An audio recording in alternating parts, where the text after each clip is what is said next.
And welcome to the podcast, and thank you very much indeed for listening. The title of this podcast is going to be The Ferrari Driver Who Felt Poor. So it all come from a day out yesterday with my kids up into London. So I'm going to tell you a fantastic little story that we come around, and I think we've got a bit of a life lesson as well here. But first of all, here's my friend Sean to tell you a bit more about the podcast. Are you a new person coming into plumbing and heating? Are you a homeowner that likes a bit of DIY? Or are you a business owner and wanted a bit more knowledge before you make some decisions on your plumbing and heating? Stay tuned to the podcast and hopefully we'll be able to help you out with some of your questions. And thank you very much indeed for listening, guys. Episode 111 of the podcast. Who'd ever have thought it? Managed to get into these dizzy numbers of 3 digits and beyond. So yesterday with my kids, we went up into London and we did like a little Father's Day out on Saturday, and it was great. The weather was fantastic, if not a bit too hot, and it was a really enjoyable time. I can't remember the last time that the three of us sort of all went out together. You know, we all got busy diaries and our own friendship circles and commitments, and it was nice to plan it in and get us all together and go out having a bit of a giggle. So we come down by Park Lane, went down, and there's a few shops that are shut or showrooms that are closed now in Park Lane. There was only a BMW Mini that was there. And then we come down to the corner of Park Lane, I forget the name of the road, and there's a lovely hotel, really posh hotel. And a couple of years ago, I saw a Bugatti there outside the hotel, and I thought, it'd be great for my kids to physically see a Bugatti. They've never seen one before. And he wasn't there. There was a few other little bits and pieces, nice cars, but yeah, it wasn't there. As we then walked around, it was walking past a lot where a lot of the embassies are down the bottom, heading towards Harrods in that sort of Knightsbridge area, and was walking that way. And one of my sons actually saw it, goes, "Oh, what's that car over there?" And it was at the back of the hotel. And all I could see was this lovely convertible Ferrari, or a Ferrari Spider if you want to be a purist. And he had the roof down. He was under a tree. I thought, he's being brave, parking under a tree. But anyway, he was under a tree and he was parked up there, and it looked spectacular, this car. Must have been worth around £200,000. But in front of that was a Porsche, and it was a very, very special Porsche. And it's the Porsche 918, if you're into your cars. And they're around £2 million. And we're looking at the Porsche, and we're looking at the exhausts, and we're looking at the size of the tyres and the brakes. Just what us boys do, you know, looking at the silly little details of these cars. And as we're standing there, a guy walks from the back of the hotel, walks across the road, unlocks the Ferrari and climbs in it.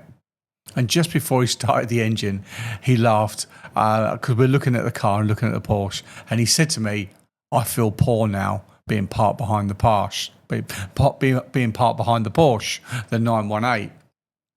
But that comment stuck with me. And most people walking past will probably be looking at a Ferrari thinking, "I'd love to own that." And yet the Ferrari owner was looking at the Porsche and thinking exactly the same. It made me realise no matter what level you reach, there'll always be someone with more. And comparison is the never-ending game. If your happiness depends on having more than someone else, you'll never win. There is always a bigger house, a newer car, a larger business, more money in the bank, more followers online, someone younger, smarter, or more successful. The finish line keeps on moving, and the danger is you spend your whole life looking for what you didn't have instead of appreciating what you do have. And comparison is the thief of joy. And that is so, so true. We were standing there, we'd just been walking miles. We just got off Lime bikes that we rented in London and walked all the way down Park Lane from Marble Arch, and we're looking at his Ferrari. You know, what they call it, a Shanklin's pony, was on foot. And he's getting into his Ferrari and then looking at the Porsche and thinking that he's hard up. After coming out of I think it's about £5,000 a night hotel in the peak of the times as well there. So yeah, it's amazing. So look back sometimes. It's not just forward, as many people only compare upwards. They look at people ahead of them, but rarely do they look backwards, thinking about where you were 5 years ago. What problems have you solved? What have you achieved?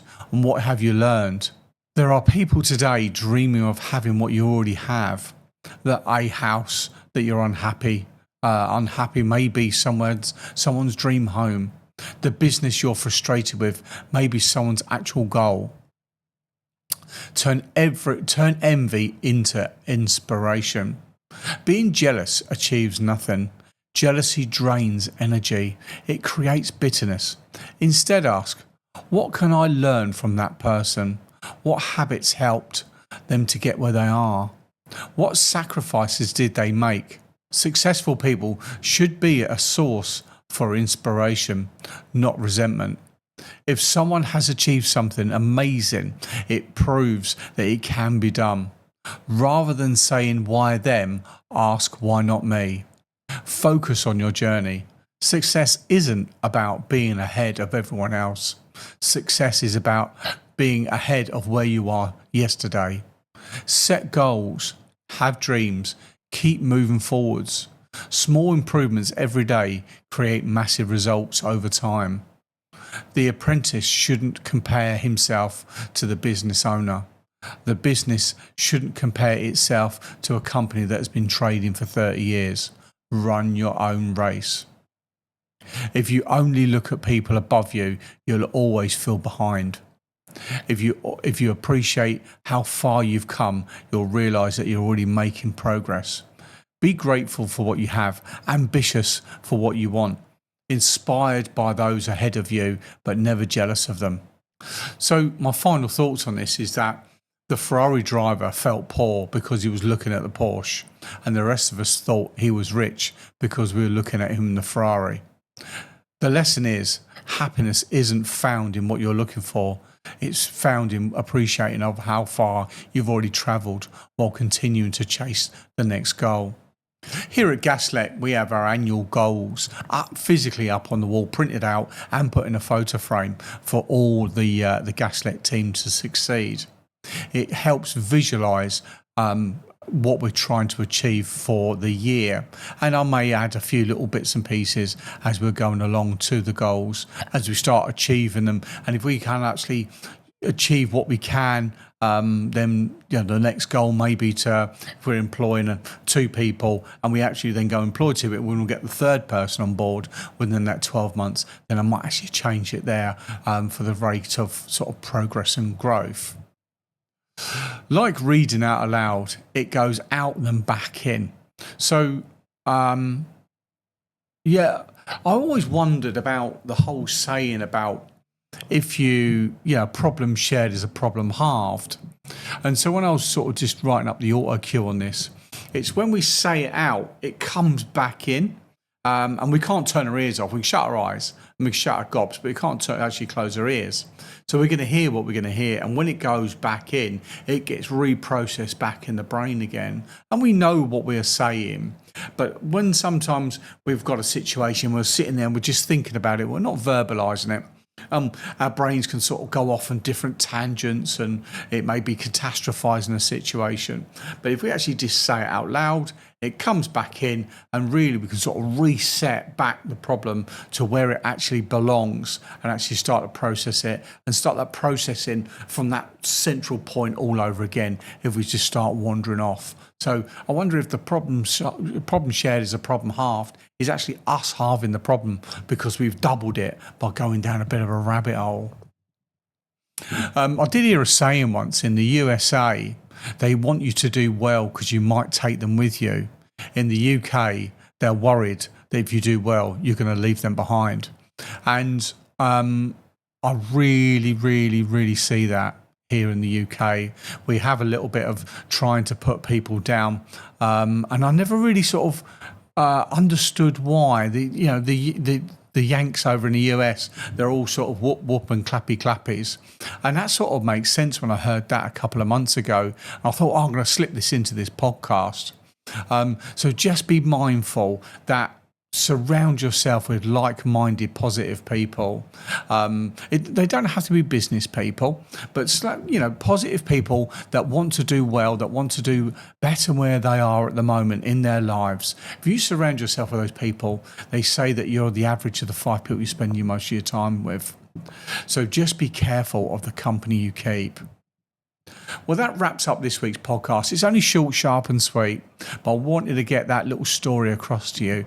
And it's a true story. You can ask, if you know me, you can ask me kids, because they were there, about the Ferrari driver that felt poor. Now, it could have been, actually, it wasn't his car in the first place, and it was a hire car, his dad's car, his brother's car, his friend's car, whatever it is. None of us will ever know. I didn't ask him to elaborate on what he meant. He just made his passing comment, and we just sort of smiled and watched him pull away.